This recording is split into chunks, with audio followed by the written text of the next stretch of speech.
SEAL team pinned against mountain ridge. No backup support, only 4 rounds remaining. They're closing in fast. Prepare for close combat. An enemy fighter charges forward, leading the assault, then bang, he drops instantly, chest, center mass. Nobody pulled any trigger. No sniper signal detected. Did anyone take that shot? The entire team stays silent. Moments later, radio crackles to life. A female voice, quiet as morning mist. Wind has shifted direction. Clear shooting conditions now available. Everyone suddenly understands. They were never truly alone. Meet Elena Frey, 29 years old. Austrian Swiss heritage. Long brown hair, usually braided back for practical purposes. Small frame that most people underestimate. Deep, contemplative eyes that seem to observe everything while revealing nothing about her thoughts. Elena was formerly an elite sniper with the legendary Kraken unit, a specialized team that operated in the most dangerous regions where conventional forces couldn't go. The unit was disbanded after a classified operation went catastrophically wrong, resulting in casualties and political complications that forced military leadership to disavow the entire program. After the dissolution of Kraken Unit, Elena was reassigned to tactical advisory duties, working behind the scenes where her expertise could be utilized without putting her directly in combat situations. Officially, this was presented as a promotion to strategic planning. Unofficially, everyone understood. It was a way to sideline personnel whose skills were too valuable to waste, but too controversial to deploy. In the current base camp, younger soldiers often joke about her background without understanding what they're really discussing. What exactly did she used to do? Some kind of wind reader?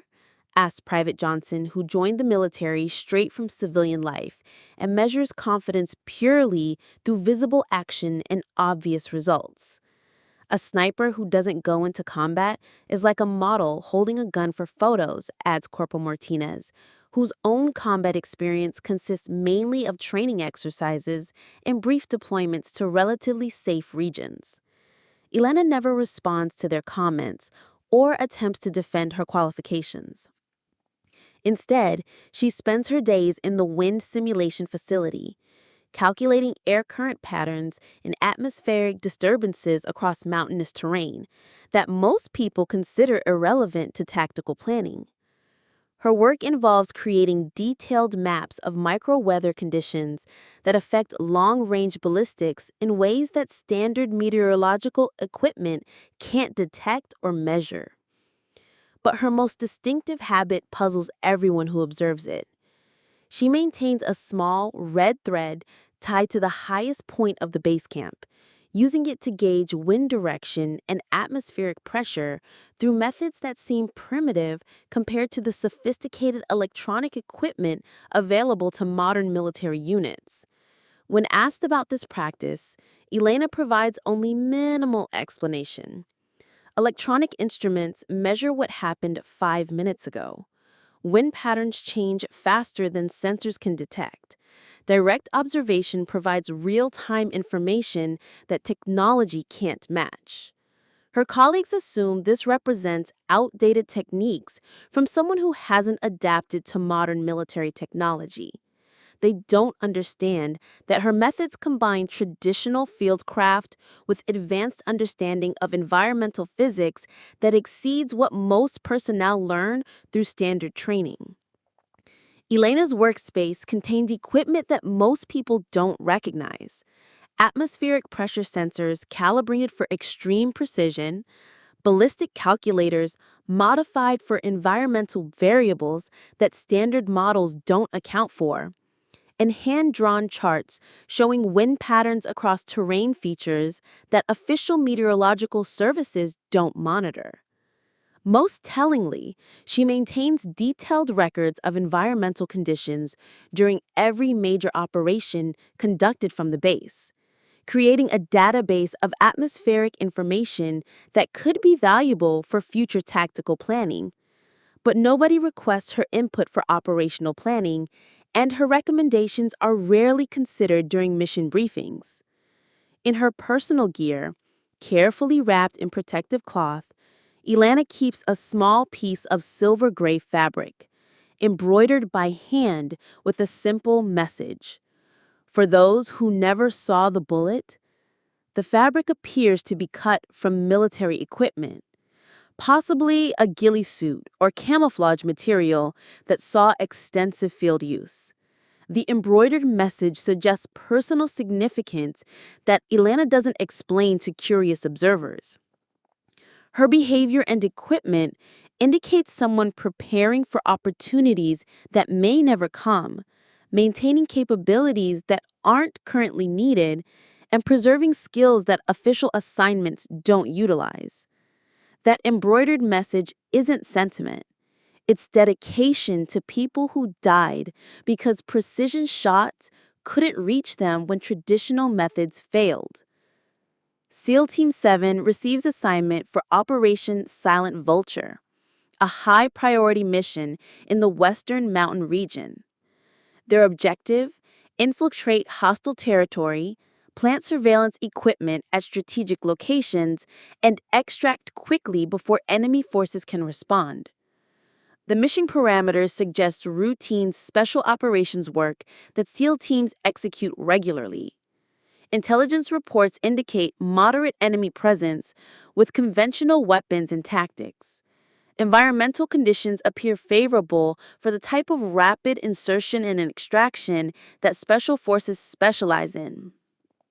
But intelligence reports prove catastrophically wrong.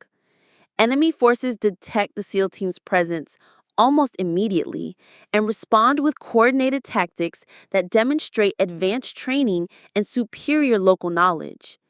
Instead of facing scattered opposition, SEAL Team 7 confronts organized resistance from 3 directions simultaneously. Communication systems fail due to electronic jamming that wasn't detected during mission planning.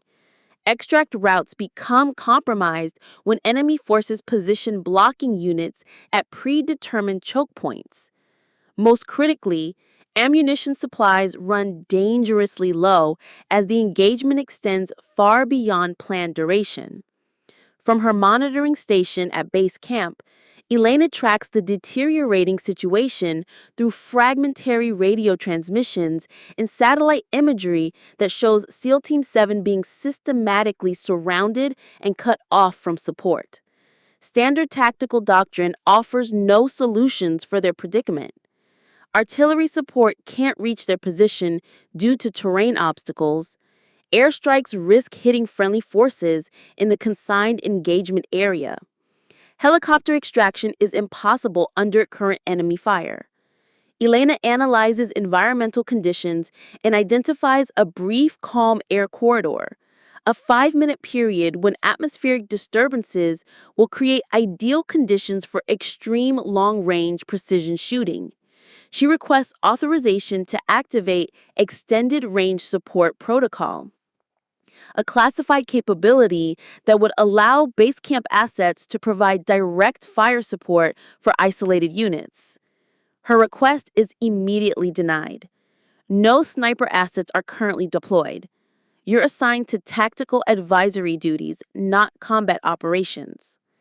Military bureaucracy prevents Elena from officially using skills that could save SEAL Team 7, but it doesn't prevent her from acting unofficially when official channels fail.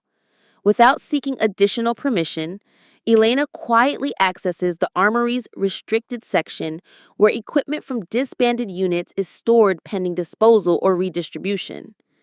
Her personal DSR-1R rifle, the weapon she used during Kraken unit's most successful operations, remains functional, despite official records claiming it was decommissioned along with other unit equipment. The rifle requires extensive recalibration after months of storage, but Elena's intimate familiarity with its characteristics allows her to restore operational capability quickly. More challenging is calculating trajectory factors for a shot that exceeds standard engagement distances by significant margins. The distance between base camp and SEAL Team 7's position requires ballistics computations that push beyond conventional sniper doctrine. Elena uses her accumulated environmental data and atmospheric modeling to determine precise firing solutions that account for wind drift, air density variations, and terrain reflection, factors that most snipers never encounter. Most critically, she times her shot to coincide with the brief calm air period that will minimize environmental interference with bullet trajectory. The shot itself represents everything Elena learned during her years with Kraken Unit: advanced ballistics calculations, environmental analysis, and the psychological composure necessary to attempt precision shooting under circumstances where failure means friendly casualties. A single bullet fired without electronic guidance systems or artificial intelligence assistance, guided only by Elena's understanding of atmospheric conditions and geometric relationships between terrain features. The projectile travels over 3 kilometers, deflecting off multiple rock surfaces before striking the enemy leader in the chest at exactly the moment when his assault would have overrun SEAL Team 7's defensive position. From SEAL Team 7's perspective, their lead attacker simply drops dead, without explanation. They have no indication of where the shot originated or who fired it. The engagement immediately shifts in their favor as enemy forces become disoriented by losing their commander and unsure whether additional sniper support threatens their positions. SEAL Team 7 successfully withdraws to extraction points, but they file after-action reports describing phantom fire support from unknown sources that saved their mission and their lives. Military intelligence investigates the incident, but finds no record of authorized sniper activity during the time frame when the shot occurred. Elena returns her rifle to storage and resumes her official duties without acknowledging involvement in the engagement. Her daily logs show continuous presence at her assigned workstation throughout the operational period, but technical analysis of radio transmissions detects anomalous signal patterns that suggest someone accessed dormant targeting systems during the critical time frame. The technician discovers evidence that lead investigators toward the truth. There's residual vibration signature from an old targeting system, transmitted exactly 6.2 seconds before the reported shot time. Following the signal trace leads them to the highest elevation point on base camp, where they find spent cartridge residue, disturbed soil patterns consistent with sniper positioning, and the red thread Elena uses for wind measurement, still tied nearby on her DSR-1R rifle barrel. Barely visible unless someone examines it closely, an engraved message reads, "To fire the shot no one sees at the moment everyone else gives up." That engraved message represents her commitment to taking action when official procedures fail and lives depend on someone willing to act without authorization. After SEAL Team 7's successful extraction, their detailed after-action report describes events that military intelligence cannot officially explain or acknowledge. Received precise fire support from unknown sniper. No radio coordination, no visual contact. Shot eliminated primary threat at maximum effectiveness range. Request identification of support asset for proper recognition. The report creates problems for military bureaucracy because it describes capabilities that aren't supposed to exist and assistance that wasn't authorized through official channels. Investigation reveals that no sniper assets were deployed during Operation Silent Vulture. No units reported engaging targets in the operational area. No personnel received authorization to provide fire support for SEAL Team 7, but ballistics analysis confirms that someone with exceptional skills and advanced equipment eliminated the enemy leader through precision shooting that required technical expertise beyond standard military training. The investigation leads directly to Elena's background records, which reveal information that explains both her current assignment and her unofficial capabilities. Elena was the primary sniper for Kraken Unit's most classified operations, including the legendary Ghost Fall shot that saved 4 Delta Force teams during a classified operation 5 years ago. The Ghost Fall shot became legendary among special operations communities because it demonstrated precision shooting capabilities that seemed to exceed human limitations. Elena eliminated multiple targets from distances that pushed beyond theoretical maximum ranges for her equipment. But the mission's classified nature meant that Elena never received official recognition for her achievement. The mission details were buried in files that most military personnel would never access. More significantly, the Ghost Fall shot took place during the operation that led to Kraken Unit's dissolution. Political complications arising from the mission's success forced military leadership to disband the entire unit and reassign all personnel to less visible roles. Elena's reassignment to tactical advisory duties wasn't a promotion. It was a way to preserve her expertise while preventing her from conducting operations that might create additional political complications. For 5 years, Elena maintained her skills through private practice. While working in assignments that didn't utilize her specialized capabilities, she updated environmental databases, analyzed atmospheric conditions, and prepared for opportunities that might never arise.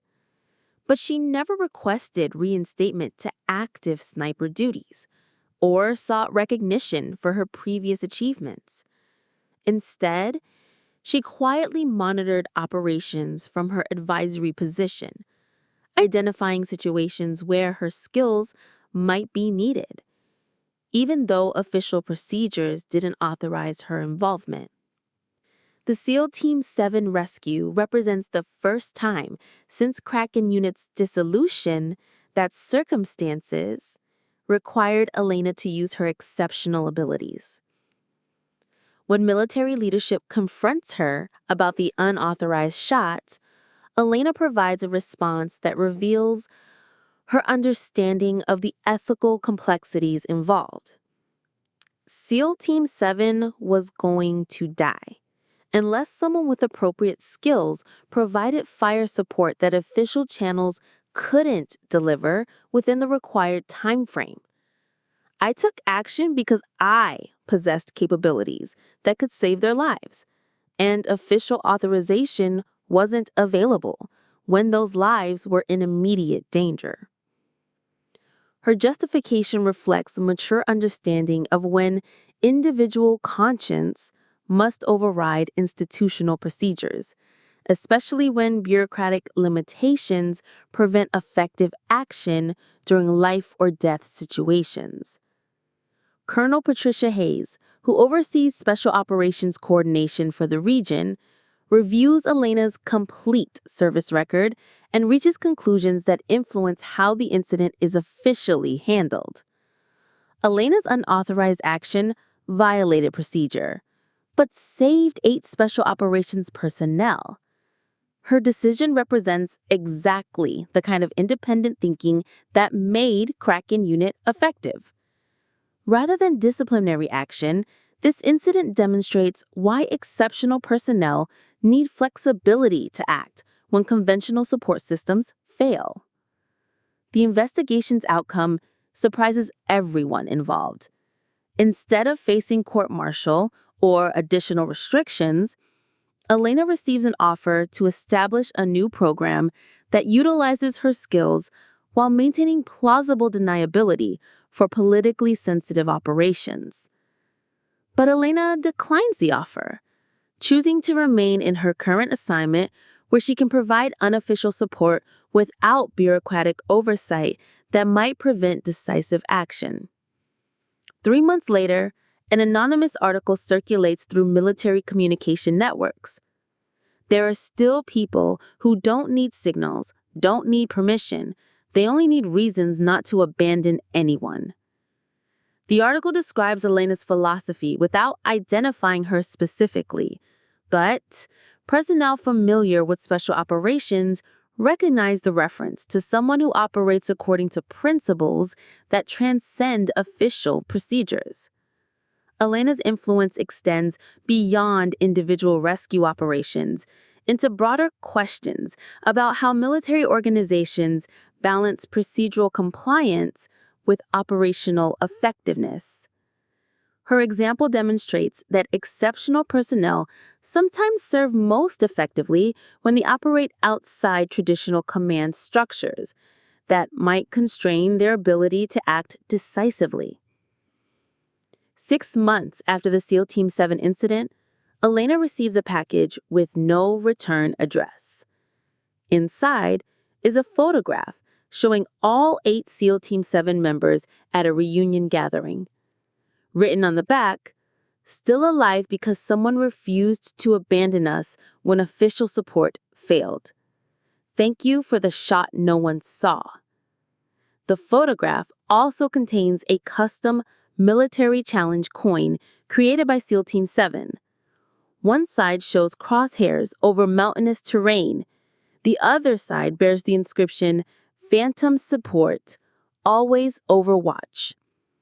But the most meaningful recognition comes through operational changes that Elena's actions inspire. Military leadership implements new protocols that give exceptional personnel greater latitude to provide emergency support during situations where conventional procedures might delay critical assistance. The changes create official mechanisms for the kind of flexible response that Elena provided unofficially, ensuring that future isolated units can receive support without requiring individual personnel to violate procedures. Elena's unauthorized shot leads to authorized flexibility that could save other special operations teams facing similar circumstances. 1 year after the incident, Elena receives a visit from Master Sergeant David Chen, who served alongside her during Kraken unit operations. "I heard about your phantom shot," he says during a private conversation. "The SEAL community knows someone with Kraken skills is still active. They wanted me to tell you that your capabilities are remembered and appreciated." Chen's message represents recognition from the special operations community that extends beyond official acknowledgement or bureaucratic approval. Elena's reputation among people who understand exceptional marksmanship creates informal support networks that help her continue serving effectively despite operating outside traditional recognition systems. But Elena's most important legacy may be demonstrating that individual expertise can serve larger purposes when institutions fail to provide adequate support for people who depend on that expertise. Her example shows that sometimes the most effective way to serve is through unofficial action, guided by professional competence and personal conscience, rather than bureaucratic authorization. I owe a debt if you've ever survived because someone took the shot that no one claimed. Elena declines all offers for reinstatement to official sniper duties. She continues working in her tactical advisory role, but with an important difference. Her workspace becomes the unofficial coordination center for providing emergency support that official channels can't deliver quickly enough. She maintains constant awareness of special operations teams deployed throughout the region. Using her atmospheric monitoring equipment and environmental databases to identify situations where units might need assistance that conventional support systems can't provide. Her small wooden shelter, built on the highest point of base camp, where she conducts wind analysis, becomes known as the weather station among personnel who understand its true purpose. One morning, someone writes a message in charcoal on the exterior wall. "Survived because someone was still watching from far away." The message spreads through military communication networks as special operations personnel recognize the meaning and appreciate the sentiment it represents. Young sniper trainees begin seeking Elena's guidance, not for instruction in shooting techniques, but for understanding the psychological and philosophical aspects of precision marksmanship. When should you take a shot if you know you only have one bullet? Asked the trainee during an informal consultation session. Elena's answer becomes legendary among precision marksmen. When your heartbeat is slower than the wind. When your eyes don't need to see in order to know the target is approaching. Her answer captures essential truths about advanced marksmanship that extend beyond technical skills into mental and emotional preparation that separates exceptional shooters from merely competent ones. Students who work with Elena learn to integrate environmental awareness, psychological composure, and ethical decision-making into comprehensive approaches to tactical challenges. But Elena's most significant contribution remains her willingness to act when official support systems fail and lives depend on someone with exceptional capabilities taking decisive action. Military analysts reviewing mission success rates discover statistical improvements in special operations outcomes that correlate with Elena's unofficial support activities. Units operating in her region of responsibility report higher mission completion rates and lower casualty figures. Improvements that suggest invisible assistance from sources that don't appear in official records. Each successful mission represents special operations personnel who complete dangerous assignments and return home safely because someone with extraordinary skills provides backup support that bureaucratic systems can't deliver. 2 years after the SEAL Team 7 incident, Elena establishes an informal mentoring program for military personnel who struggle with transitions from active combat roles to support assignments. The program provides psychological guidance for people whose skills exceed their official assignments and who understand the frustration of possessing capabilities that institutional structures don't fully utilize. Participants describe finding purpose and satisfaction through Elena's approach to service that transcends official recognition or career advancement. Her influence extends to personnel throughout the military who learn to find meaning and professional confidence applied to purposes larger than personal achievement. The most meaningful recognition continues to come through anonymous messages from people whose lives were affected by Elena's work. Letters arrive sporadically with no return addresses, containing brief expressions of gratitude from personnel who survived dangerous situations because someone was watching over them from positions they never knew existed. "Dear Ghost Sniper," reads one typical message. "My team returned home safely from a mission that should have gotten us all killed. Thank you for the shot that no one claimed but everyone needed." Elena keeps these messages in a simple wooden box next to her environmental monitoring equipment, creating an archive of evidence that individual expertise, applied with personal conscience, can serve purposes that official systems cannot always accommodate. She continues her quiet work, maintaining vigilance for opportunities to provide assistance that conventional support channels cannot deliver. When lives depend on someone willing to act without authorization or recognition, type "I will live decently" if you believe some people are always watching over you from places no one thinks to look. Elena doesn't need to sit on the front lines. She only needs to take one perfect shot when no one else has hope left. No radar required, no artificial intelligence, no spotlights or laser guidance, just understanding wind patterns, remembering heartbeat rhythms, and choosing not to turn away when others need help. If you've ever quietly done the right thing when everyone else gave up, if you've ever preserved lives using skills that no one acknowledges, if you've ever waited for exactly the right moment to save strangers, this story belongs to you. In a world that celebrates visible heroism and obvious contributions, some people serve differently. They work through preparation rather than publicity, creating impact through precision rather than presence.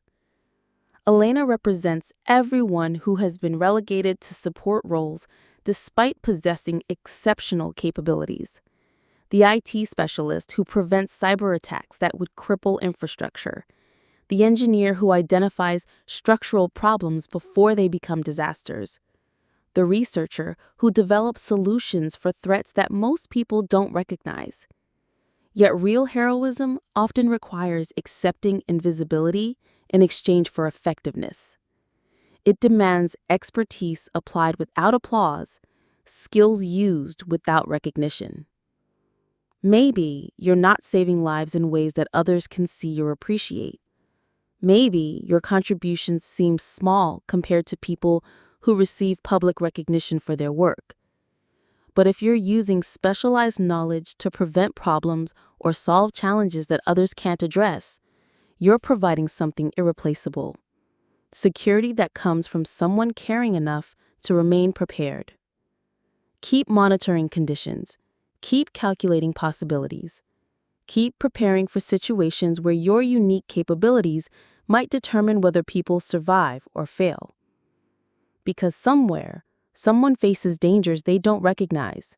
Someone needs protection that conventional systems can't provide. Someone depends on the expertise that you've developed through years of patient preparation. Your skills matter, even when nobody notices. Your vigilance creates safety, even when no one acknowledges it. Your willingness to act without permission saves lives in ways that might never be publicly documented. The next time you feel invisible or undervalued, remember Elena taking her phantom shot from base camp. Remember that some of the most important work happens in places where cameras don't reach and credit doesn't follow. Remember that protection doesn't always require proximity. Sometimes, the most effective guardian operates from positions that no one suspects, providing support that no one expects. Keep developing your expertise. Keep maintaining your capabilities. Keep believing that specialized knowledge serves purposes larger than personal recognition. Because the world needs people who are willing to be invisible guardians, unrecognized protectors, anonymous heroes who act when official systems fail and lives depend on someone having both the skills and courage to take action. That's what Elena teaches us. That's what real service looks like. Not dramatic rescues captured on film, but quiet competence that prevents emergencies from becoming tragedies. Not public ceremonies, but private satisfaction from using exceptional abilities to keep others safe when they need it most. If you believe in stories that touch the heart like this one, leave a comment. And don't forget to subscribe to Iron Heart Stories. We tell the stories that shouldn't be forgotten.